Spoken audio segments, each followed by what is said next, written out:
করবো হচ্ছে আলু পটল চিংড়ি মাছ দিয়ে।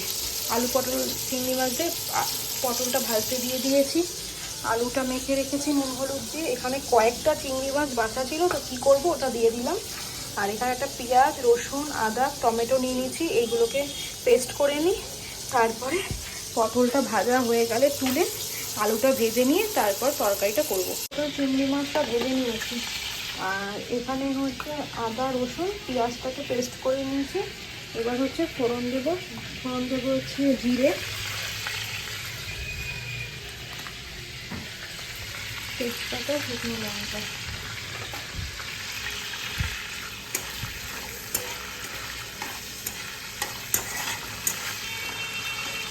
এরপরে দেবো হচ্ছে পেস্ট করা পেঁয়াজ, মানে গ্রেট করা পেঁয়াজটা। একটা ছোট পেঁয়াজকে আমি সুন্দরভাবে গ্রেট করে নিয়েছি গ্রেটারের মাধ্যমে। এটা কষাবে যতক্ষণ না, কিছুই না, যতক্ষণ না এটা গন্ধটা ছাড়বে, মানে গন্ধটা যাবে। তারপরে আদা রসুনের পেস্টটা দিয়ে দেবো। এখানে মশলাটা কষাতে দিয়ে দিয়েছি। এখন মশলাটা কষাচ্ছি, যেহেতু তোমার কাশ্মীরি লঙ্কার গুঁড়ো নেই তাই একটুখানি লঙ্কার গুঁড়ো দিচ্ছি। আমি সেরকম লঙ্কার গুঁড়ো দিয়ে রান্না করি না। যতক্ষণ এটা কাঁচা গন্ধটা না যাবে এটাকে সুন্দর করে কষি, এবং তেল ছাড়বে তখন ভাজা জিনিসগুলো এর মধ্যে দিয়ে দেবো। তো তোমরা কীভাবে বাড়িতে রান্না করো পটল চিংড়ি আমাকে প্লিজ কমেন্টসে জানাবে, তাহলে আমার খুব ভালো লাগবে। কষিয়ে আলু আর পটলটা দিয়ে দিয়েছি আর চিংড়ি মাছও দিয়ে দিয়েছি। এবার একটুখানি জল দেবো, যেহেতু আমি এটা কষা রান্না করবো, মানে বেশি জল দিলে তো ওটা খেতে ভালো লাগবে না। তো একদম পরিমাণ মতন জল দিয়ে এবার এটাকে আমি ঢাকা দিয়ে দেবো। নুন আর মিষ্টিটা একটু টেস্ট করে নিলাম যে না সবই ঠিক আছে। এবার এটা হালকা হতে থাকুক, ততক্ষণে আমি ঘরের কাজগুলো করি। তারপরে আমার নিজের কিছু কাজ আছে সেইগুলো সব সারবো। ছাদে জামা কাপড় মেলেছি সেইগুলো একবার দেখে ততক্ষণে আমার এই রান্নাটাও হয়ে যাবে। আর তো সব রান্না কমপ্লিট হয়ে গেছে মোটামুটি। বাবান তো আজকে অফিস যাবে না, তো অফিসের রান্না কিছু নেই। এটাকে আমি চাপা দিলাম 20 মিনিট হোক, একদম গ্যাসটা সিমে দিয়ে দিচ্ছি। আর কি রান্না হচ্ছে তোমাদের সাথে একবার দেখিয়ে দিই। রান্না হয়েছে হচ্ছে এখানে হচ্ছে বাটা মাছের ঝোল আলু বড়ি পেঁপে দিয়ে, আর এখানে ডাল হয়েছে লাউ দিয়ে, মনে হয় হ্যাঁ লাউ দিয়ে ডাল হয়েছে, মাছ আর পটল চিংড়ি। ব্যাস, পটল চিংড়ি এখানটা হয়ে গেছে। এরকম হয়েছে দেখতে, বা জানি না খেতে কীরকম হবে। রান্নাটাও দেখে মনে হচ্ছে নিজেই বলেছি ভালো হয়েছে। আর এখানে কড়াই আর এটা আছে, এটাকে ধোবো, গ্যাসটাকে মুছবো। ব্যাস, তাহলে আমার সব কাজ কমপ্লিট। কটায় বাজে হলো 1টার। এখন বাবান ঘুম থেকে উঠলো, বালিশগুলোকে নিচে রেখেছি, বিছানা তুলবো, ডাস্টিং করব, তারপরে হচ্ছে তোমার ঘর মুছবো। আর চুলটাকে পরশু দিন শ্যাম্পু দিলাম, পুরো তেল তেল হয়ে গেছে। আমার এত পরিমাণে অয়েলি স্কাল্প না, যে মানে দুদিনও থাকে না শ্যাম্পু। কত মানুষ শ্যাম্পু করতে পারে বলো, কত মানুষ শ্যাম্পু কিনতে পারে। আমার প্রচণ্ড মানে দুদিন পর পর মানে শ্যাম্পু দিলে ভালো হয়। পুরো চুলটার সামনের দিকটা এত তেল হয়ে গেছে, পেছনের দিকটা কিন্তু ঠিক আছে। আর ভালো লাগে না, গরমে না বেশি শ্যাম্পু করলে আরও অত্যাধিক বেশি গরম লাগে। তো চলো আমি আগে ঝটপট করে কাজটা সেরে নিই, তারপরে তোমাদের সাথে কথা হচ্ছে। এখন বাজে হলো ঘড়ির কাঁটায় 7টা 20। আমি বাবান আর আমার মা তিনজনে মিলে একটা কাজে বেরোচ্ছি। কোথায় যাচ্ছি সেটা আমি এখন বলবো না, জিনিসটা আগে কিনে আনি, তারপর আমি তোমাদের সাথে সেটা শেয়ার করবো। তোমাদের সাথে শেয়ার না করলে হয় বলো? তোমাদের তো আমি সব কিছুই বলি, সব কিছুই দেখাই, তো এটাও দেখাবো। আর আজকে আমি একটা ওয়ান পিস মতন পরেছি, অনেক দিন হয়ে গেল এই ওয়ান পিসটা পরি না, তো সেই জন্য আজকে পরলাম। তো ড্রেসটা কীরকম লাগছে তোমরা প্লিজ আমাকে জানিও। আর প্রচণ্ড গরম, তাই জন্য ভেবেছিলাম চুলটা ছাড়বো, চুলটা ছাড়তে পারিনি। চুলে কালারটা বেঁধে নিয়েছি, সুন্দর করে রেডি হয়ে নিয়েছি। বাবান ওইখানে রেডি হচ্ছে, মা রেডি হয়ে গেছে। মা বেরোলেই আমরা বেরোবো, আমাদের এখান থেকে যেতে একটু সময় লাগবে। আই এম সো এক্সাইটেড যে কী কিনবো না কিনবো, তো সেটা তোমরা একটু হালকা হালকা গেস করতে থাকো। আমি আসার পর জিনিসটা তোমাদের দেখাবো। তো চলো আমরা আগে আমি বেরোই, তারপর ওখানে মায়ের সাথে গিয়ে দেখা হচ্ছে। আমি আর মায়ের বাবা সে হাই। ও মা সে হাই। কেমন এখন আমরা বাটার মোড়ে চলে এসেছি, ঢুকবো হচ্ছে। এটা কি মা? এটা কি নাম কোন দোকানটা? এসপাল জুয়েলার্সে ঢুকবো। তো চলো যাবো, বাবানটা কেমন করছে। আমরা এখন দ্য ইঞ্জিনিয়ারিং ক্যাফেতে খেতে এসেছি। সোনার দোকানের কাজ সেরে এখন খিদে পেয়ে গেছে, তো যে জিনিসটা কিনলাম সেটার একটু প্রবলেম দেখা দিয়েছে, তো সেটা ওরা ঠিক করছে।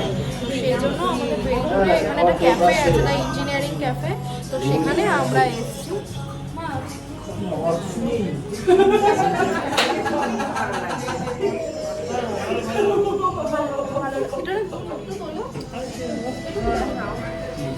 ও একটু বড় তো কাকু, তো ওই জন্য এরকম।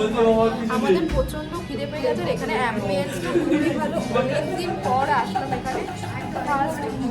ফার্স্ট এসেছিলাম এখানে হচ্ছে আমার বান্ধবী রিমার সাথে, ও ব্লগটা দেখলে আমাকে বলবে। আর এখন পুরো অ্যাটমসফিয়ারটাও চেঞ্জ হয়ে গেছে, ইন্টেরিয়ারটাও চেঞ্জ হয়ে গেছে। খাওয়া দাওয়া ভীষণ ভালো এখানে। এটা ক্যাফে, বন্ধু বান্ধব নিয়ে বলো যাই বলো, ভীষণ ভালো টাইম কাটানো যায়। তো আমরা এখন এসছি এখানে খেয়ে তারপরে কেনাকাটি করে তারপর বেরিয়ে যাবো। অনেকদিন পর মার সাথে ওর সাথে বেরোলাম। তো চলো আমরা একটুখানি আনন্দ করি আর সব তোমাদের দেখাবো। এই হচ্ছে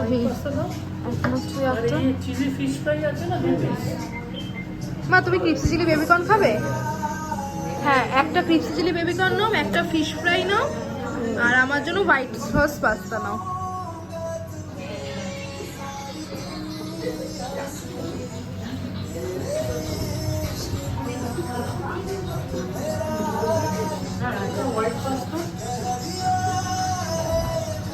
অর্ডারটা দাও।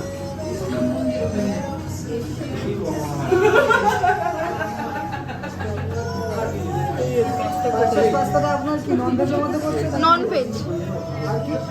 হোয়াইট সস পাস্তা, আর একটা হচ্ছে আপনার ওই cheesy fish fry 2 piece. Cheesy fish ফ্রাইটা হবে না, ফিশের মধ্যে আপনার সেজওয়ান হয়ে যাবে, প্যাম্পার হয়ে যাবে, আর কিছু হবে না। তাহলে কি হবে? ফিশ ফ্রাই টাইপের কিছু হবে না?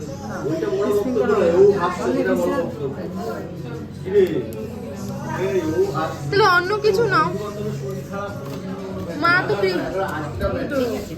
সেজওয়ান ফিশ, হরগালি ফিশ, প্যাম্পার ফিশ। মা এগুলো কি স্টার্টারে? না, এগুলো মেনু না, মেন স্টার্টার বলছি। স্টার্টার আপনি ফিশের বানানো বা চিকেনের পেয়ে যাবেন অনেক আইটেম। খাবার চলে এসছে। আমি অর্ডার করলাম হোয়াইট সসেস পাস্তা, আমি এটা খাবো। আর ওরা অর্ডার করেছে, এটা কি অর্ডার করেছে? Crispy chicken. আর একটা আসছে। ঘড়ির কাঁটায় বাজে হলো এখন রাত 1:45। আমি বাড়িতে এসেছি তখন বাজে হলো 11টা। আসলাম, এসে ফ্রেশ হলাম, ফ্রেশ হলে তারপরে ডিনার করো। আমি কিছু ডিনার করি ওর রেস্টুরেন্টে খেয়েছি, তোমরা দেখেছো। তাও মামনি চিকেন করেছিল, এই রুটি খাইনি, আমি চিকেনটা টেস্ট করেছিলাম। তো টেস্ট করে সব কিছু কাজকর্ম করে আমার উঠতে উঠতে এখন বেজে গেল 1:45। তো আমি কোথায় গেছিলাম, কি কিনেছি সেটা তো তোমাদের সাথে শেয়ারই করা হয়নি, তাই ভাবলাম যত রাত্রি হোক আজকে শেয়ারটা করে নিই, তারপরে আমি গিয়ে শোবো। তো চলো দেখিয়ে দিই কী কিনেছি। কিনেছি হচ্ছে সানন্দা জুয়েলার্স, বেলঘুরিয়া। দেখতে পাচ্ছ নামটা উল্টো দেখাচ্ছে, হ্যাঁ স্বাভাবিক। সানন্দা জুয়েলার্স বেলঘুরিয়া নতুন একটা সুন্দর দোকান হয়েছে। তো আমি কখনো ওই দোকানটা থেকে কিনিনি, আমার দেখে খুব ভালো লাগলো দোকানটা। তো সেই দোকানটা থেকে আমি এই জিনিসটা কিনেছি হচ্ছে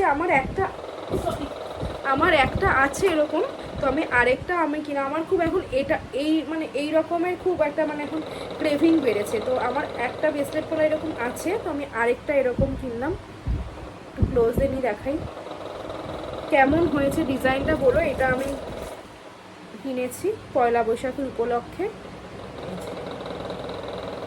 এটা খুব তোমরা হয়তো বলবে যে দিদি এই মুখটা খুব পুরোনো স্টাইল। হ্যাঁ অবশ্যই, আমার একটু ভালো লাগে অথেন্টিক জিনিস পরতে।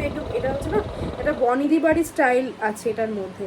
তো সেই জন্য এটা কিনেছি। বলেছে যে আজকে এটাকে পরতে না, যেহেতু এটা সেট করে দিয়েছে, তো সেই কারণে এটা আজকে আমি পরবো না, এটা কালকে পরে তোমাদের দেখাবো। তো কীরকম হয়েছে প্লিজ তোমরা আমাকে জানিও।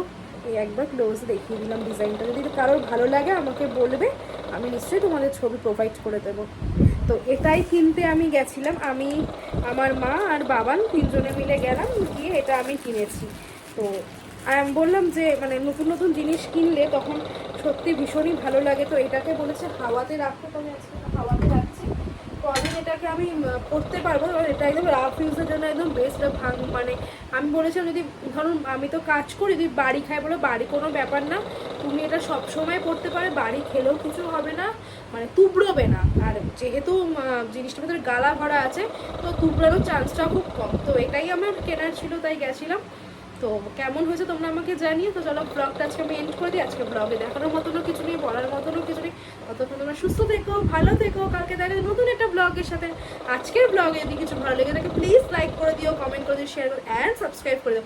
Good night, tata.